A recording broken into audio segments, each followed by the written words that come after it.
పై ముడతకి మనకి main thrips కాబట్టి దానికి ఫిప్రోనిల్ టెక్నికల్ అనేటువంటి జంప్ బాగుంటుంది. అట్ ద సేమ్ టైం తెల్లదోమ ఎఫెక్ట్ కూడా ఉంది కాబట్టి అటు పెగాసిస్ కానీ ఇటు పోలో జాప్ కానీ సింపుల్లో ఈ 2 తీసుకొని ఖచ్చితంగా ఇవి 2 పనిచేస్తున్న క్రమంలోనే మళ్ళీ మొక్కకి ఫుడ్డు, గ్రోత్, హార్మోన్ డెవలప్మెంట్ కావాలి కాబట్టి ఇసాబియాని యాడ్ చేయండి.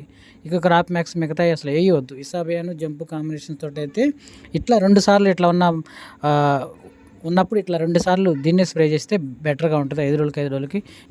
లేదు ఇవన్నీ ఎందుకు అనుకుంటే Noah Agrotech super lava 5G+ ఉంది.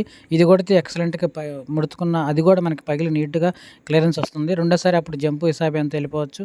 లేదా ఇంకో రూపాయి పోయినా పర్లేదు అనుకుంటే జంపు, పోలో జాపు, ఇసాబియాన్తో కలిపి మీరు ముందుకెళ్ళగలిగితే బెస్ట్ రిజల్ట్ చూస్తారు.